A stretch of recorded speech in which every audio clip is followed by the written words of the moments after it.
बहुत सारे पेरेंट्स के लिए काफ़ी कन्फ्यूज़न है, ख़ास तौर पर उनके लिए जिनके बच्चे अभी 2.5 से 3 वर्ष के हुए हैं। तो उन पेरेंट्स के लिए काफ़ी कन्फ्यूज़न है, क्योंकि वो अपने आसपास जब ये चीज़ें सुनते हैं और ख़ासकर वो अपने बच्चों के एडमिशन को लेकर के काफ़ी चिंतित हैं। तो उसी चीज़ को देखते हुए मैं ये वीडियो आपके लिए लेकर के आया हूँ। तो वीडियो काफ़ी इम्पोर्टेंट होने वाली है। तो सबसे पहले वीडियो शुरू करने से पहले क्या क्या कन्फ्यूज़न है, आइए उन पर हम लोग बात कर लेते हैं। तो सबसे पहली कन्फ्यूज़न उनकी ये है, वो काफ़ी इसको लेकर के काफ़ी दुविधा में है कि नर्सरी में बच्चे की उम्र जो है वो क्या होनी चाहिए, और ख़ास तौर पर नर्सरी बच्चे को जब हम एडमिशन कराने जाएं तो उसकी एक्चुअल उम्र क्या होनी चाहिए, यानी जो उसकी जो सही एज है वो क्या होनी चाहिए। साथ ही साथ एक एनसी क्या होता है, यूकेजी क्या होता है, एलकेजी क्या होता है, मतलब यूकेजी एलकेजी इन में जो है वो फंसे हुए हैं। तो बहुत सारे पेरेंट्स को इसके बारे में जानकारी नहीं है।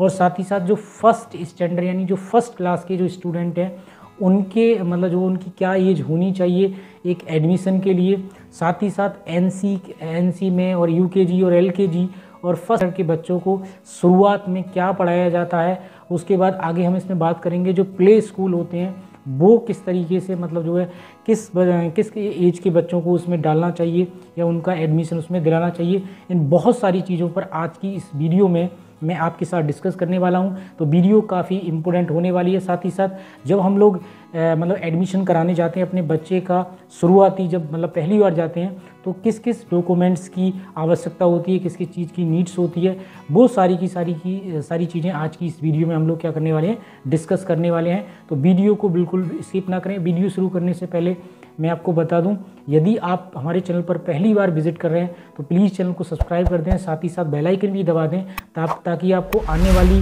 जो लेटेस्ट वीडियो उनका नोटिफिकेशन सबसे पहले मिले। और अगर आपको ये वीडियो पसंद आए तो प्लीज़ लाइक शेयर ज़रूर कर दें। और अगर आपको कोई क्वेरीज है, आप कुछ पूछना चाहते हैं तो एक प्यारा सा कमेंट्स हमें कमेंट बॉक्स में ज़रूर बताएं। तो सबसे पहले पहली जो कन्फ्यूज़न है उसको दूर करते हैं।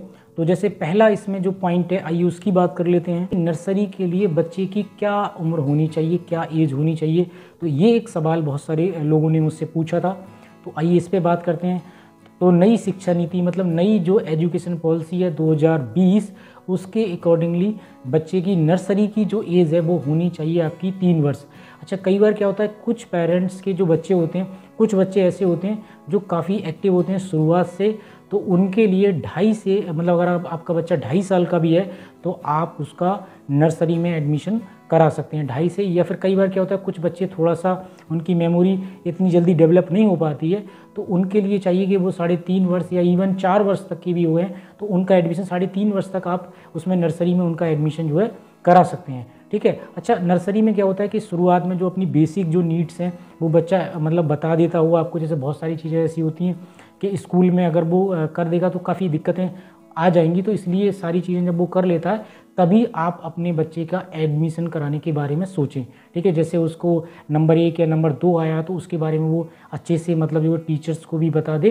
तो ये बहुत ज़रूरी पॉइंट है, इसका भी आपको थोड़ा सा ध्यान रखना है। हम बात कर लेते हैं जो नर्सरी के जो स्टूडेंट्स होते हैं, जो बच्चे होते हैं, उनको क्या पढ़ाया जाता है। तो इनको सब कुछ जो होता है वो ज़्यादातर खेल में जो है वो सिखाया जाता है। ऐसी स्कूल के अंदर ऐसी एक्टिविटीज़ होती हैं क्लास के अंदर जिसके माध्यम से वो सीखते हैं। साथ ही साथ उनके लिए पोएम राइम वगैरह जो है पोएम की जो होती हैं वो सिखाई जाती हैं। जैसे हिंदी के अगर स्टूडेंट है तो उनको हिंदी की पोएम्स वगैरह जो है वो उनको सिखाई जाती हैं, कविताएं वगैरह। साथ ही साथ उनके लिए क्या होता है कि जैसे बैठना, इस तरीके की चीज़ें, कैसे बैठा जाता है और किस तरीके से मतलब एक दूसरे से बात मतलब करनी होती है, ये सारी चीज़ें जो है वो नर्सरी की क्लास में। फिर उसके बाद में उनको जो है जो अल्फ़ाबेट होते हैं हमारे ABCD या फिर अक्षर होते हैं जैसे छोटा आ बड़ा हो गया, तो ये सारी चीज़ें इनकी पहचान कराई जाती है। ठीक है।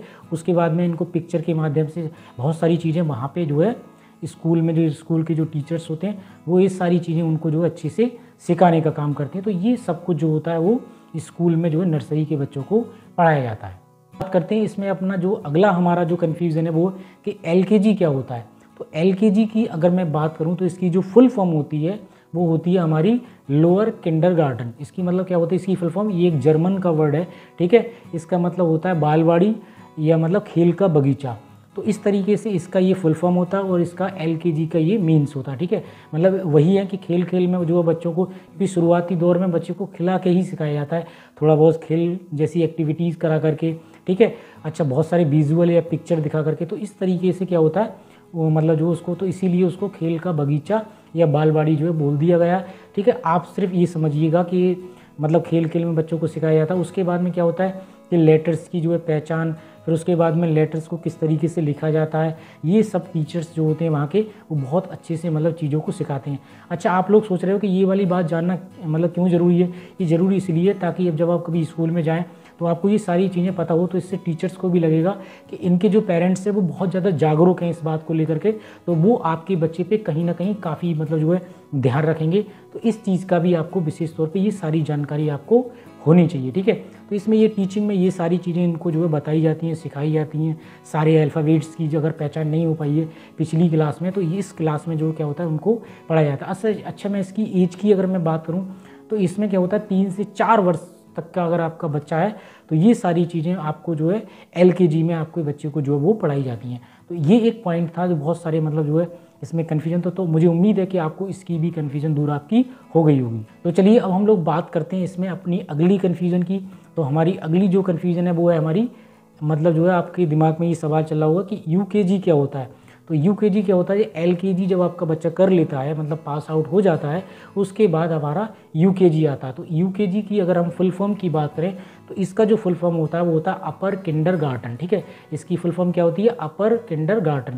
तो ये सब चीज़ें आपको थोड़ा सा पता होना चाहिए, तो इससे ये पता लगेगा कि आप अपने बच्चे के प्रति और इन चीज़ों के प्रति कितने जागरूक। अच्छा, हम बात करते हैं इसमें जो टीचिंग का क्या मतलब प्रोसेस रहता है, क्या चीज़ें बच्चों को पढ़ाई जाती हैं, तो उसकी भी हम बहुत अच्छे से बात कर लेते हैं। बात करते हैं इसमें जो टीचिंग मेथड होता है किस तरीके से पढ़ाया जाता है। तो बच्चों में खेल कूद के साथ साथ मतलब एजुकेशनल एक्टिविटीज़ वगैरह कराई जाती हैं। गिनती जो होती है, हमारे जो नंबर्स होते हैं उनकी पहचान कराई जाती है। साथ ही साथ हम लोग बात करें तो इसमें जो हमारे अल्फ़ाबेट्स होते हैं मतलब अल्फ़ाबेट जिनमें ABCD आपका ये चीज़ें मतलब सिखाई जाती हैं और किस तरीके से इनको लिखा जाता है। इस तरीके से चाहे वो हिंदी के लेटर्स हो या फिर आपके इंग्लिश के अल्फ़ाबेट हों, ABCD मतलब ये सारी चीज़ें उसमें लिखना। उसके बाद में जो नंबर्स होते हैं उनको छोटे छोटे नंबरों को जोड़ना, ठीक है, सब्सट्रैक्शन, उसके बाद में एडिशन, ये सारी चीज़ें वहाँ पे जो है सिखाई जाती हैं। तो ये तमाम चीज़ें मतलब जो आपकी UKG के अंतर्गत जो है वो सिखाई जाती हैं, ठीक है। अगर मैं इसकी एज की बात, वो 4 से 5 साल तक, इवन 4 से आपका क्या होगा 5 साल तक की एज के जो बच्चे होते हैं वो UKG की क्लास में आपको पढ़ने को देखने को मिलेंगे। और अगर आपके बच्चे इस तरीके से उन क्लासों में हैं तो आप उनका एडमिशन जो है वो UKG में करा सकते हो, आपको कराना ही चाहिए।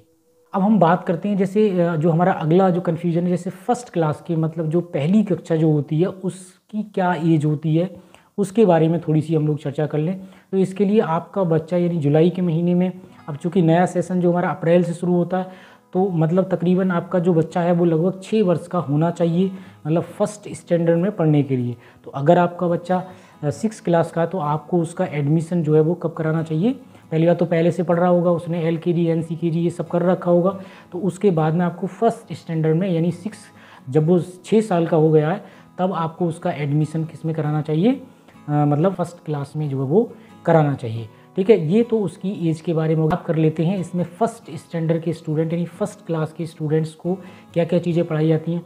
तो उसके बाद में क्या होता है कि जैसे आपका बच्चा LKG UKG और नर्सरी क्वालिफाई होता है मतलब पास आउट होता है, तो उसके बाद में क्या होता है उसको जो है मात्राओं का ज्ञान, हिंदी में ये चीज़ें सिखाई जाती हैं। उसके बाद में जो वोवेल्स होते हैं मतलब उनके बारे में बहुत अच्छे से बताया जाता है, उनके जो साउंड है किस तरीके से किस वर्ड को प्रोनाउंसिएशन किया जाएगा मतलब, ठीक है, प्रोनाउंसिएशन, तो ये चीज़ें सिखाई मतलब उच्चारण किस तरीके से निकालना चाहिए, ठीक है। उसके बाद में उनके लिए क्या होता है कि बहुत सारे मतलब वर्ड दिए जाते हैं, उन जैसे जो और शब्द हैं बनाइएगा, 2 शब्द भी हो सकते हैं, 3 वर्ड, इनको मिला करके मतलब जो है लेटर्स को मिला करके उनका जो उच्चारण किया जाता है। तो बहुत सारी चीज़ें इस तरीके की एक्टिविटी जो कराई जाती हैं। उसके बाद में नंबर्स, टेबल्स वगैरह, ये सारी की सारी चीज़ें जो है फर्स्ट में जो फर्स्ट स्टैंडर्ड के स्टूडेंट होते हैं उनको जो है ये चीज़ें सिखाई जाती हैं। तो आइए दोस्तों अब हम लोग बात कर लेते हैं इसमें जो डॉक्यूमेंट्स लगते हैं जब आप अपने बच्चे का एडमिशन कराने जाते हैं किसी भी स्कूल में, तब आपको कुछ डॉक्यूमेंट्स की आवश्यकता होती है। तो वो क्या डॉक्यूमेंट्स होते हैं, आइए उनको और देख लेते हैं।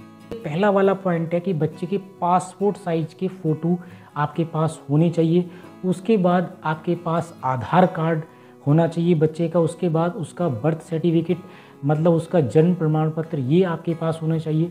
फिर उसके बाद जो पेरेंट्स के जो आधार कार्ड है वो भी होने चाहिए, ठीक है। उसके इससे क्या होगा कि मान लीजिएगा जब भी जो बच्चे का आगे के जो डॉक्यूमेंट्स तैयार होंगे वो मतलब जो भी उसकी मार्कशीटें आपको मिलेंगी या जो भी उसके डॉक्यूमेंट्स होंगे वो सारे के सारे उन्हीं के बेस पे जो आगे बनाए जाएंगे। तो इससे आगे इन फ्यूचर आपकी गलती ना हो कोई भी, तो उसमें स्पेलिंग का भी थोड़ा सा रहता है, कई बार गलतियाँ हो जाती हैं, तो काफ़ी दिनों में इम्प्रूवमेंट होता है। यदि आपके पास आधार कार्ड नहीं है तो बहुत सारी जगह पे आप बनवा सकते हैं, अच्छे से जा सकते हैं, ठीक है। अगर बर्थ सर्टिफिकेट नहीं है तो वो भी आप बनवा सकते हैं आसानी से, ठीक है। ये चीज़ें होनी चाहिए। अच्छा, उसके बाद में क्या होना चाहिए आधार कार्ड के साथ, जैसे पेरेंट्स आपके क्या होना चाहिए, आपके जो है इनकम सर्टिफिकेट हो, उसके बाद मूल निवास वगैरह जो होता है आपका वो होना चाहिए, ठीक है। ये सारी चीज़ें, कई बार क्या होता है स्कॉलरशिप की भी अगर व्यवस्था होती है तो इनके आधार पर जो है वो आपको स्कॉलरशिप भी स्कूल जो है वो मुहैया करवाते हैं, तो ये चीज़ें भी आपके पास होना चाहिए। तो दोस्तों, आपको ये वीडियो कैसा लगा? यदि आपको ये वीडियो पसंद आया हो तो प्लीज़ चैनल को शेयर और सब्सक्राइब जरूर करें। साथ ही साथ आपकी कोई क्वेरी रह गई, आपको कोई भी बात समझ में नहीं आई हो तो प्लीज़ एक कमेंट प्यारा सा ज़रूर छोड़ें और मुझे बताएं, तो मैं कोशिश करूंगा आपका जो है रिप्लाई करने के लिए बहुत अच्छे से। हो सकता है मैं आपको एक वीडियो के ज़रिए भी चीज़ों को समझाने का प्रयास करूं। तो दोस्तों, मिलते हैं एक और शानदार वीडियो में।